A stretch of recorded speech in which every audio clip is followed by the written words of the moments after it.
வா மைக்கேல், வந்துட்டு இல்லை உன்ன மாதிரி ரொம்ப பேர் லட்சியத்தோடு அங்கே வந்திருக்காங்க தெரியுமில்ல. வெல்கம்.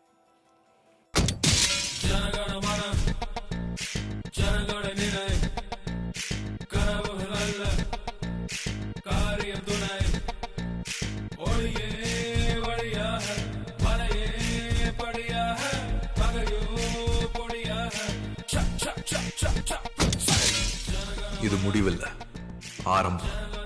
எதிர்காலம் இளைஞர்கள் கையில. இனியொரு விதி செய்வோம், விதியினை மாற்றும் விதி செய்வோம்.